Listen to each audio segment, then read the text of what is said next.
Let's go through some basics of formula feeding your baby if you are choosing to feed this way.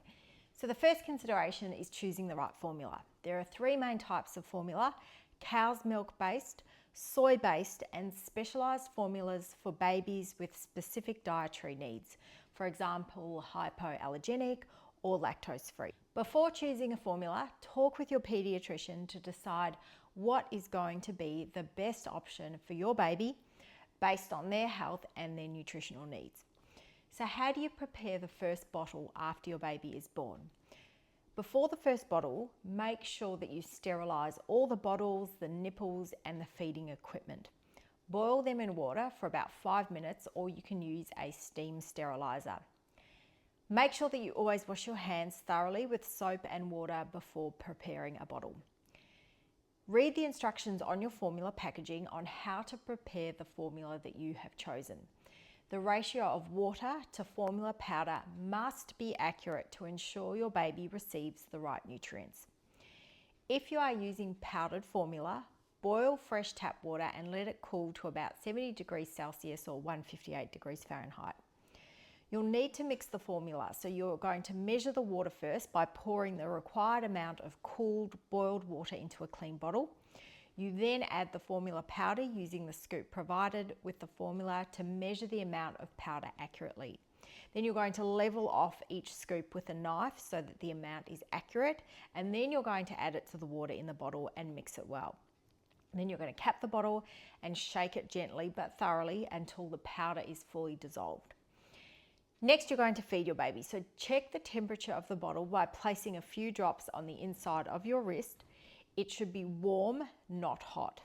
To feed your baby, you can hold your baby in a semi-upright position to help prevent choking and ear infections. Make sure afterwards that you burp your baby, and also burp your baby halfway through. Let's go through how to keep all your equipment clean and sanitized. So the first thing to do is make sure that you clean your bottles and nipples. So after each feed, wash all feeding equipment with hot soapy water, and then you want to use a bottle brush to clean all the parts thoroughly, and then you're going to rinse well.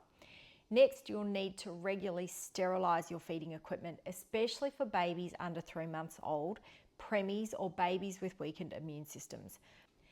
Make sure you store sterilised bottles and equipment in a clean, covered container to keep them germ-free. The general rule is that mixed formula should be used within 2 hours. Now, if your baby doesn't feed the bottle, throw out any leftover formula. Now, pre-prepared formula can be stored in the refrigerator for up to 24 hours, but always check the manufacturer's guidelines. Let's go through the benefits of formula feeding. So the first is flexibility. Formula feeding allows other family members to participate in feeding, giving you flexibility and a chance to rest. Formula feeding is very convenient. It can be done anywhere and you don't need to worry about your diet affecting your baby. So formula feeding is a healthy and convenient option for feeding your baby. By following proper preparation and hygiene practices, you can ensure that your baby gets the nutrition they need while keeping them safe from infections.